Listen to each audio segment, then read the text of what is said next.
జాతీయవాద జర్నలిజానికి అసలైన వేదిక నేషనలిస్ట్ హబ్ ని సబ్స్క్రైబ్ చేసుకోండి. నోటిఫికేషన్స్ కోసం బెల్ ఐకాన్ పై క్లిక్ చేయండి. రైట్ సరిక మిగతా అంశాల్లోకి వెళదాం. రాహుల్ గాంధీ కేంబ్రిడ్జ్ యూనివర్సిటీకి వెళ్ళారు. ఇది ఒక వార్తాంశాన్ని మొన్నటిదాకా ఫ్లోట్ చేశారు. నిజానికి ఓవర్సీస్ కాంగ్రెస్కి సంబంధించినటువంటి ట్విట్టర్ హ్యాండిల్లో దీన్ని పోస్ట్ చేశారు. కేంబ్రిడ్జ్ యూనివర్సిటీలో రాహుల్ గాంధీ ప్రసంగిస్తున్నారు అని ఒక ఇమేజ్ని కూడా అందులో పొందుపరచడం జరిగింది. నిజానికి కేంబ్రిడ్జ్ యూనివర్సిటీ నుంచి అఫీషియల్ ఇన్వైట్ ఏది బయటకు రాలేదు. అండ్ ఆ తర్వాత వెంటనే దీని మీద విమర్శలు రాగానే ఆ ట్వీట్ని డిలీట్ చేశారు. సో భారత్ జోడో యాత్ర పేరిట ప్రజల్లో తిరుగుతున్నానని చెబుతున్న రాహుల్ గాంధీ సడన్గా మాయమైపోయారు. కేంబ్రిడ్జ్లో ఉన్నాడంటే కేంబ్రిడ్జ్లోనూ కనిపించలేదు. అదేదో ఫేక్ స్టోరీ అని చెప్పేసి తెలుస్తున్న పరిస్థితి. ఇంకొక వైపు చూస్తేనేమో అంటే నేను కేంబ్రిడ్జ్కి వెళ్ళాడా లేదా, రాహుల్ గాంధీ ఏం మాట్లాడతాడో అవన్నిటికంటే కూడా సడన్గా ఈ గాయాబ్ అవ్వడం ఏంటి అనేది ఒక కీలకమైన అంశం. రెండోది, అదే టైంలో ఫార్మర్స్ పేరిట జరుగుతున్న ప్రొటెస్ట్, నిజానికి ఫార్మర్స్ ప్రొటెస్ట్ కాదు, అది రైతుల ఉద్యమం కాదు, అది రైతుల పేరిట జరుగుతున్నటువంటి ఒక ఉద్యమం. దానికి ఒక్కసారి సడన్గా పాజ్ వచ్చేసింది, ఆపేసినారు. అదే టైంలో నిటాషా కౌల్, ఎవరైతే లండన్ బేస్డ్ ఆథర్గా తనను తాను చెప్పుకునేటువంటి ఒక వ్యక్తి, పాకిస్తాన్కి పూర్తి మద్దతు పలికేటువంటి వ్యక్తి, తనను కాంగ్రెస్ ప్రభుత్వము కర్ణాటకకు రప్పించే ప్రయత్నం చేసింది. భారత ప్రభుత్వం చాలా గట్టిగా ఉంది కాబట్టి ఆవిడని ఎయిర్పోర్ట్ నుంచే డిపోర్ట్ చేసి బయటకు పంపించేశాం. అండ్ అదే కర్ణాటకలో ఈరోజు ఒక బ్లాస్ట్ కూడా జరిగింది నిన్న. నాకంతా అసలు చాలా ఇవన్నీ ఒకదానికి లింక్ చేయాలా వద్దా, ఇవన్నీ డాట్స్ కనెక్ట్ చేయాల్సిందేనేమో అనిపిస్తోంది. Please explain sir. ఇవన్నీ కాంగ్రెస్ పార్టీ లేదా కాంగ్రెస్ పార్టీ అధికారంలో ఉన్నటువంటి రాష్ట్రాల్లోనే ఎందుకు జరుగుతోంది, ఇది పెద్ద ప్రశ్న. ప్లస్ ఈ యొక్క యాత్ర ఏదైతే ఉందో దాన్ని మధ్యస్థంగా దాన్ని ఆపేసి సడన్ గా లండన్ ఆయన వెళ్ళవలసిన ఆవశ్యకత ఏమొచ్చింది ఆయనకు.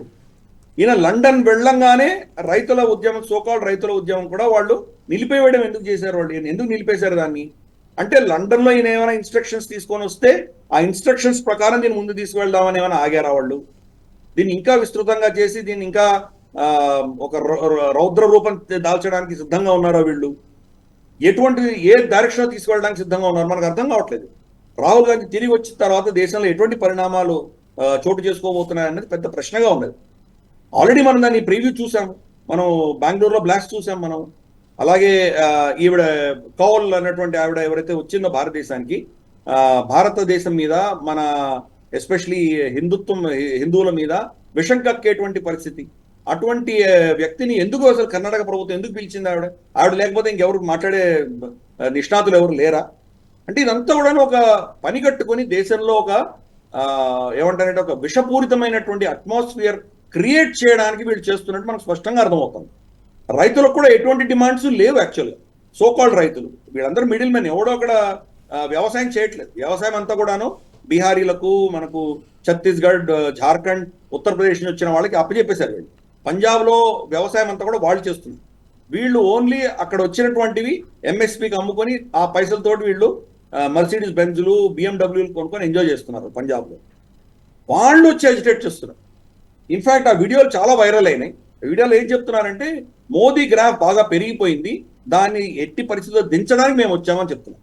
అంటే మాకేవో కోరికలు ఉన్నాయి, మాకు డిమాండ్స్ ఉన్నాయి కాబట్టి వచ్చామని కాదు. వాళ్ళు పెట్టిన కొంతెమ్మ కోరికలు ఏవి కూడాను భారత ప్రభుత్వం తీర్చలేనటువంటి కోరికలు కోరుతారు. ఫస్ట్ ఏమన్నారు, ఎంఎస్పీని చట్టం చేయమంటుంది. ఎంఎస్పీని ఎవరు చట్టం చేయలేరు, ఈవెన్ కాంగ్రెస్ ప్రభుత్వం కూడా చేయలేదు. కానీ వాళ్ళకు మద్దతు పలుకుతుంది కాంగ్రెస్. ఈరోజు రణదీప్ సింగ్ హూడా ఓపెన్ గా వాళ్లకు ఆఫర్ ఇచ్చాడు, మీకు కనుక ఏమైనా కష్టం వస్తే కనుక ప్రో బోనో అంటే ఫ్రీగా మీకు మీ కేసులు వాదించడానికి సిద్ధంగా ఉన్నానని చెప్పడం జరిగింది. మల్లికార్జున్ ఖర్గే మేము మీ వెనకాల ఉన్నామని చెప్పి ఆయన స్టేట్మెంట్ ఇవ్వడం. అంటే ఈ రైతుల్ని ఎవరు రెచ్చగొడుతున్నారు అని అర్థమవుతుంది. ప్లస్ వాళ్ళ స్టేట్మెంట్ మోదీ గ్రాఫ్ మించడానికే వచ్చామంటున్నారు. WTO నుంచి వైదొలగాలని చెప్తున్నారు. WTO నుంచి వైదొలిగేటువంటి పరిస్థితి లేదు. మనకు దానివల్ల కొన్ని అడ్వాంటేజ్ కూడా ఉన్నాయి. ఎందుకంటే ప్రపంచవ్యాప్తంగా మనం కొన్ని టారిఫ్స్ వల్ల మనం ఎక్స్పోర్ట్ చేసేవి చాలా తక్కువ ధరలో వెళ్ళగలుగుతున్నాయి. కాబట్టి మన మీద విపరీతమైన ట్యాక్సులు వేయకుండా మనం WTOని ఆశ్రయించగలుగుతున్నాం. కాబట్టి WTO నుంచి కంప్లీట్గా బయటికి వెళ్ళలేము మనం. కానీ దానికి బయటకు వెళ్ళమని చెప్తున్నారు వీళ్ళు. సో మన దేశం ఏది చేయలేదో అవన్నీ వాళ్ళు డిమాండ్ చేస్తున్నారు. అంటే వాళ్ళకు కూడా తెలుసు, డే 1 నుంచి మొదటి రోజు నుంచి తెలుసు వాళ్ళు అడిగేటువంటి కోరికలు తీరలేనటువంటి కోరికలు అని తెలుసు, అయినా చేస్తున్నారు ఎడ్యుకేషన్. సో దీని వెనకాల ఇక్కడ ఎక్స్పోజ్ అయిపోయారు వీళ్ళందరూ, వీళ్ళ మూమెంట్ దెబ్బతింటోంది అని తెలియగానే మరి రాహుల్ గాంధీ అర్జెంటుగా లండన్ పారిపోవడం, లండన్లో మరి ఎవరిని కలుస్తున్నాడు, దానివల్ల ఏం ఇన్స్ట్రక్షన్స్ తీసుకొని మళ్ళీ వెనక్కి రాబోతున్నారు అనేది చూడాలి. నా ఉద్దేశంలో, నా అంచనా ప్రకారం రాబోయే 2 వారాల్లో ఈ దేశంలో చాలా ఇటువంటి ఉద్యమాలు స్టార్ట్ అవ్వబోతున్నాయి. ప్రభుత్వం CAA నోటిఫికేషన్ కూడా ఇవ్వబోతున్నది. నోటిఫికేషన్ రాగానే ముస్లింల వ్యతిరేకంగా ఈ ప్రభుత్వం ఉన్నది, ముస్లింలందరినీ భారత పౌరసత్వం నుంచి తీసేసేటువంటి ప్రయత్నం చేస్తోంది అని చెప్పేసి వాషింగ్టన్ పోస్ట్ దగ్గర నుంచి, న్యూయార్క్ టైమ్స్ నుంచి, అల్ జజీరా దగ్గర నుంచి వీళ్ళందరూ, BBC వీళ్ళందరూ పెద్దగా అరవడం మొదలు పెట్టబోతున్నారు. దేశవ్యాప్తంగా నిరసనలు, ధర్నాలు మొదలు పెట్టబోతున్నారు. కాబట్టి ఇవి ఏదో ఒక చిన్న అంశం తీసుకొని ఎలక్షన్ ముందర ఈ ప్రభుత్వాన్ని నిలదీసి, ఈ ప్రభుత్వాన్ని ఒక విధమైన అవమానం వీళ్ళకు వీళ్ళని అవమానించాలి అన్నటువంటి దిశగా వీళ్ళందరూ ప్రయత్నాలు చేస్తున్నారు. ఆ ప్రయత్నాల దృష్ట్యానే రాహుల్ గాంధీ అక్కడ వెళ్ళడం జరిగింది. కాంగ్రెస్ గెలవదు అని వాళ్ళు తెలిసినా కానీ కూడా మోదీ గారిని ఎలా మనం కించపరచొచ్చు, దాన్ని ఎలా ఈ ప్రభుత్వాన్ని వాళ్ళు చిన్నగా చూపించన్న దిశగా కొన్ని శక్తులు ప్రయత్నం చేస్తున్నారు. ఆ శక్తులలో కీలకమైన వ్యక్తి రాహుల్ గాంధీ, రెండవ కీలకమైన వ్యక్తి అరవింద్ కేజ్రీవాల్. అందుకనే చూస్తే ఈ ఇండీ పార్ట్నర్షిప్ లో వీళ్ళిద్దరివే ఎక్కువ ఒప్పందాలు జరిగినాయి. ఢిల్లీలో కావచ్చు, హర్యానాలో కావచ్చు, ఇతరత్ర రాష్ట్ర గుజరాత్లో కావచ్చు. ఆమ్ ఆద్మీ పార్టీ, కాంగ్రెస్ వీళ్ళిద్దరే సీట్ ఒప్పందాలు జరిగినాయి, కానీ ఇంకా మిగతా పార్టీతో సీట్ ఒప్పందాలు జరగలేదు. ఇన్ఫాక్ట్ మమతా బెనర్జీ లాంటి వాళ్ళు వెళ్ళిపోయారు. ఇతరత్ర కొన్ని పార్టీలు కూడా దాని నుంచి విడిపోతున్నటువంటి పరిస్థితి చూస్తున్నాము. కాబట్టి ఇదంతా కూడాను దేశానికి వ్యతిరేకంగా మన ఎన్నికలను ప్రభావితం చేసే దిశగా విదేశీ శక్తులు చేస్తున్నటువంటి ఏవైతే కుట్రలు ఉన్నాయో ఆ కుట్రలో ఒక కీలక భాగం పోషించడానికి రాహుల్ గాంధీ వెళ్ళారు అన్న దాంట్లో అనుమానాలు చాలా ఉన్నాయి. కాబట్టి వచ్చిన తర్వాత దేశంలో పరిస్థితులను బట్టి నిజంగా ఆయన అక్కడ ఎవరిని కలిశారు, ఏం చేశారు అన్నది మనకు అర్థమవుతుంది. ఈ వీడియో మీకు నచ్చినట్టయితే లైక్ చేయండి, 10 మందికి షేర్ చేయండి. అలాగే కామెంట్ల రూపంలో మీ అభిప్రాయాలను మాతో పంచుకోండి. Nationalist hub group of channels ను సబ్స్క్రైబ్ చేసుకుని తెలుగునాట జాతీయవాద జర్నలిజాన్ని ప్రోత్సహించండి. ఈ వీడియో కింద ఉన్న బెల్ ఐకాన్ పై క్లిక్ చేయడం మర్చిపోవద్దు.